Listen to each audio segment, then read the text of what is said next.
नमस्कार दोस्तों, मैं विक्रम सिंह चौहान अभिनंदन करता हूं आपका मेरे अपने YouTube channel GK with Vikram Singh Chauhan पर। भारतीय इतिहास और भारतीय साहित्य, जिसमें हम पढ़ रहे हैं प्राचीन भारत का साहित्य। वैदिक साहित्य को देखा, बौद्ध साहित्य देखा और आज इसी क्रम में हमारा जो नेक्स्ट साहित्य है वह है जैन साहित्य। जितनी अधिकता बौद्धिक साहित्यों की थी, क्योंकि बौद्ध धर्म लंबे समय तक भारत में चला और भारत के साथ साथ इसका विदेशों में प्रचार प्रसार हुआ, जिसकी वजह से बहुत सारे विदेशी भारत में बौद्ध धर्म को जानने समझने आए और जो यहाँ पर उन्होंने बौद्ध धर्म के बारे में जाना और समझा उसे अपनी पुस्तक में उतारा। जैन साहित्य बौद्ध साहित्य से पहले भारत में आया और जैन धर्म बौद्ध धर्म से पहले भारत में आया और जितनी अधिकता बौद्ध साहित्यों की है उससे कम अधिकता है किसकी, जैन साहित्य की। तो जैन साहित्य हमें थोड़े कम मिलते हैं अकॉर्डिंग टू किसके, बौद्ध साहित्यों के। ठीक है, तो बौद्ध धर्म से पहले भारत में जैन धर्म आया। जैन धर्म आने का उद्देश्य भी वही था जो बौद्ध धर्म का था। रीजन क्या था कि वही रीजन था कि भारत में उत्तर वेदिक काल में धर्म में जटिलता आ गई, वर्ण व्यवस्था की स्थापना हो गई, जिससे 4 वर्ण हुए, ब्राह्मण क्षत्रिय वैश्य शूद्र। शूद्रों की स्थिति निरंतर गिरती चली गई, ब्राह्मण श्रेष्ठ रहे, क्षत्रियों का कार्य सही रहा, वैश्यों की स्थिति संतोषजनक रही। ऐसे में समाज 4 भागों में बट गया और इस बटे हुए समाज को पुनः एक करने के लिए एक नवीन संप्रदाय या धर्म की स्थापना हुई, जिसका नाम था जैन धर्म। जैन धर्म की बात करूं तो छोटा सा बेसिक हम जानते हैं जैन धर्म को लेकर के। जैन धर्म में 24 तीर्थंकर है। जी हाँ, जैन धर्म में 24 तीर्थंकर है। 24 तीर्थंकरों बात करिए तो जैन धर्म के जो पहले तीर्थंकर है उनका नाम है ऋषभ देव। ठीक है, तो ऋषभ देव को जैन धर्म का संस्थापक माना गया है। जी हाँ, ऋषभ देव को जैन धर्म का संस्थापक माना गया है। ऋषभ देव के बाद में दूसरे तीर्थंकर आते हैं जिनका नाम है आदिनाथ। ठीक है, ऐसे करके 24 तीर्थंकर है। एक महत्वपूर्ण तीर्थंकर जिस 19वें तीर्थंकर है जिनका नाम है मल्लीनाथ। इन्हें श्वेतांबर परंपरा में स्त्री बताया गया। श्वेतांबर क्या है? जिस तरह से बौद्ध धर्म आगे जाकर के हीनयान और महायान में विभाजित हो गया था चतुर्थ बौद्ध संगति में, उसी प्रकार से जैन धर्म में आगे जाकर के श्वेतांबर और दिगंबर विभाजित हो जाएगा।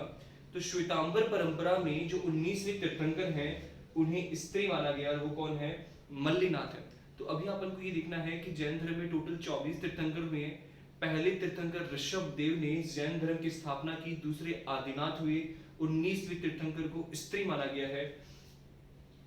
ऐसे करके 22 तीर्थंकर हैं जिनकी ऐतिहासिकता को इतिहास में स्वीकार नहीं किया जाता, यानी उन्हें सही नहीं माना गया कि वास्तव में ये तीर्थंकर हुए या नहीं हुए। तो 22 तीर्थंकरों की ऐतिहासिकता को स्वीकार नहीं किया था। 22वें तीर्थंकर अरिष्ट नेमी या नेमिनाथ रहेंगे। मैं लिख देता हूं नाम यहाँ पे, अरिष्ट नेमी या नेमिनाथ। ठीक है, तो ये 22 तीर्थंकर है। महत्वपूर्ण तीर्थंकरों के नाम लिखे हैं। तीर्थंकर का अर्थ है संसार सागर को जिसने पार कर लिया, मतलब कोई भी मोह उसे रोक नहीं पाएगा, उसे ही क्या कहा गया है? तीर्थंकर कहा गया है। तो ऋषभ देव, आदिनाथ, मल्लीनाथ, अरिष्ट नेमी। ठीक है, मल्लीनाथ को स्त्री माना गया है, ऋषभ देव पहले तीर्थंकर है, अरिष्ट नेमी 22वें तीर्थंकर है। इन 22 तीर्थंकरों की ऐतिहासिकता को स्वीकार नहीं करते। आप इस बात को समझना, ऐतिहासिकता का तात्पर्य है कि वास्तव में यह तीर्थंकर हुए या नहीं हुए, इसके बारे में हमारे पास कोई ठोस सबूत नहीं है। सिर्फ और सिर्फ जैन साहित्यों में इनकी जानकारी मिलती है।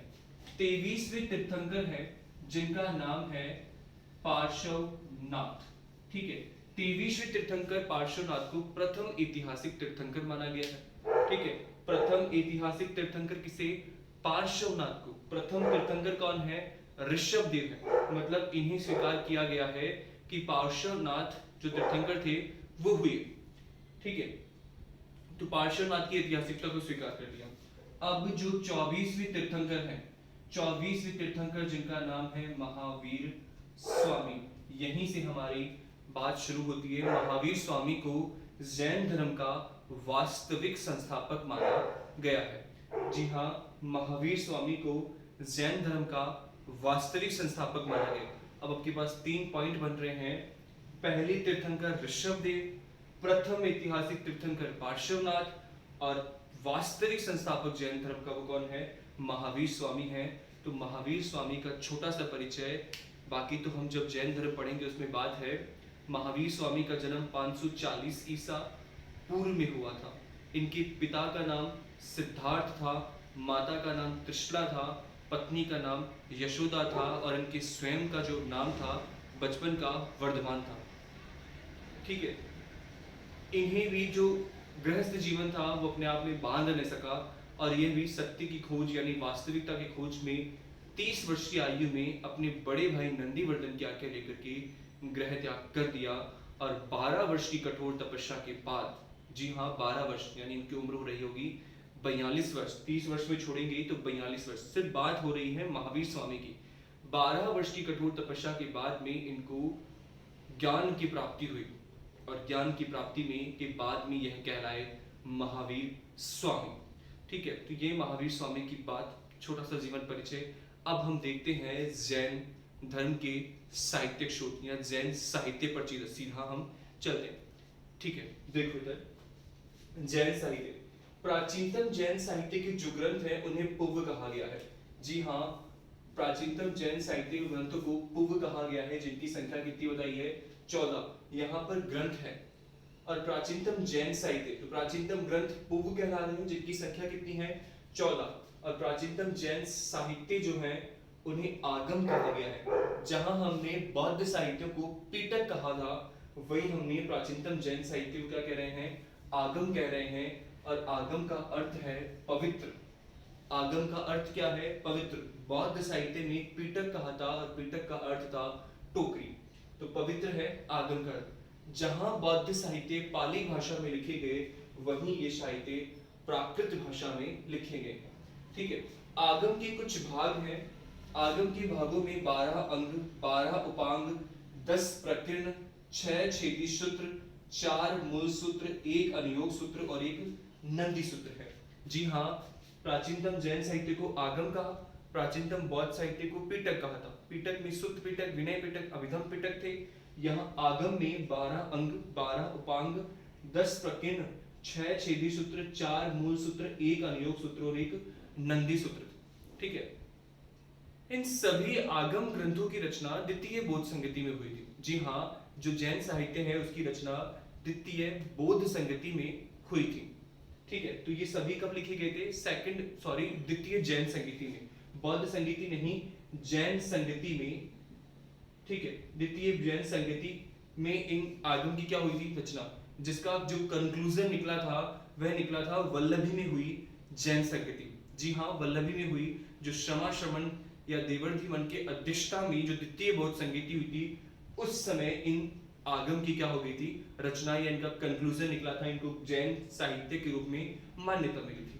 ठीक है, तो ये आपको याद रखने की अंग कितने? 12, उपांग कितने? 12, प्रकीर्ण 10, 6 छेदी सूत्र, 4 मूल सूत्र, 1 अनुयोग सूत्र और 1 नंदी सूत्र है। ये सब किसके भाग है? आगम। प्रश्न क्या बने? आगम कौन सी भाषा में? प्राकृत। आगम क्या है? जैन साहित्य। अर्थ क्या है? पवित्र है। भाग कितने हैं? इस प्रकार से ये निम्न में से कौन सा आगम में शामिल नहीं है? तो जो भी इनसे अलग होगा वो आगम में शामिल नहीं होगा। नेक्स्ट चलते हैं हम 12 अंगों की ओर। इंपॉर्टेंट है इसलिए मैंने यहाँ पे नाम लिखे हैं कि कौन सा 12 अंग में शामिल नहीं है, और कुछ एक महत्वपूर्ण बातें अंगों में है, इसलिए मैंने सिर्फ 12 अंगों के नाम लिखे। बाकी आपको उनकी सिर्फ नंबर याद कर लेने हैं। तो 12 अंग में आचारंग सूत्र है। पहला क्या है? आचारंग सूत्र, जिसमें जैन भिक्षुओं के लिए नियम, कानून, सिद्धांतों का वर्णन किया गया है। पहला आचारण सूत्र है जिसमें जैन भिक्षु के लिए नियम, कानून या सिद्धांत है। दूसरा सूत्र कृदंग, जिसमें जैन मतों का वर्णन किया गया है। सूत्र कृदंग में जैन मतों का वर्णन किया गया है। नेक्स्ट है स्नांग, जिसमें जैन धर्म के सिद्धांत बताए गए हैं। स्नांग में जैन धर्म के क्या बताए गए हैं? सिद्धांत। नेक्स्ट है चौथा समवायांग। ठीक है, समवायांग में भी जैन धर्म की क्या बताए गए हैं? सिद्धांत। नेक्स्ट है भगवती सूत्र। आप इसको इंपॉर्टेंट टिक लगाएंगे, भगवती सूत्र। इसमें महावीर स्वामी की जीवन गाथा का क्या है? वर्णन है। उनका जो जीवन परिचय है महावीर स्वामी का, उसका वर्णन है भगवती सूत्र में। नेक्स्ट है ज्ञान धर्म कथा। ज्ञान धर्म कथा में जैन धर्म की शिक्षा दी गई है। ठीक है, तो जैन धर्म की जो शिक्षा है उसका वर्णन है। फिर है उवासंग दशाओं, इसमें 10 जैन व्यापारियों का वर्णन है। जो 10 जैन व्यापारी थी उनका वर्णन किसमें किया गया है? उवासंग दशाओं में। नेक्स्ट है अंतक्रदशा, जिसमें जैन भिक्षुओं का वर्णन है। ठीक है, जो भी भिक्षु हैं उनकी बात है। फिर है अनुत्तरोपैपातिक दशा। ठीक है, अनुत्तरोपैपातिक दशा, इसके अंदर भी भिक्षुओं के द्वारा जो मोक्ष प्राप्ति की जाती है उसका वर्णन किया गया। नेक्स्ट है प्रश्न व्याकरण विकाक श्रुतम, और नेक्स्ट है दृष्टिवाद। तो ये 12 अंग हैं जो आगम के भाग हैं, 12 अंग। सबसे इंपॉर्टेंट भगवती सूत्र है, जिसमें महावीर स्वामी की जीवन गाथा, और एक कल हमने अंगुत्तर निकाय जिसमें 16 महाजनपद देखे। जब 16 महाजनपदों की जानकारी की बात आएगी तो बौद्ध साहित्यों में तो अंगुत्तर निकाय, और जैन साहित्यों में 16 महाजनपदों की बात जहां मिलेगी वह होगा कौन सा सूत्र? भगवती सूत्र। इंपॉर्टेंट, बाकी मैंने इनके नंबर दिए हैं, नहीं बताया कि मैंने कौन कौन से क्या है। याद करने वाली चीज ये और ये है। अब कुछ अन्य जैन ग्रंथ हैं, उनकी भी हम बात करें। अन्य जैन ग्रंथ कौन से हैं?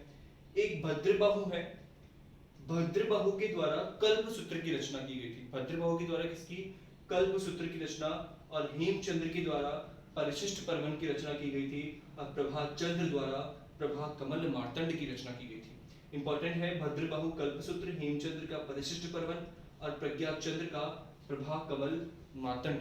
तो ये प्रमुख जैन साहित्य था जिसकी बात हमने की। तो जैन साहित्य हमारा सिर्फ इतना सा ही है। इसकी नेक्स्ट क्लास हम देखेंगे नेक्स्ट साहित्य को लेकर के, जो इतिहास की प्राचीन साहित्य में। अभी हमारा जो चैप्टर चल रहा है वो धार्मिक साहित्य को लेकर के है। इसके अलावा धर्मोत्तर साहित्य की भी हम चर्चा करेंगे। धन्यवाद।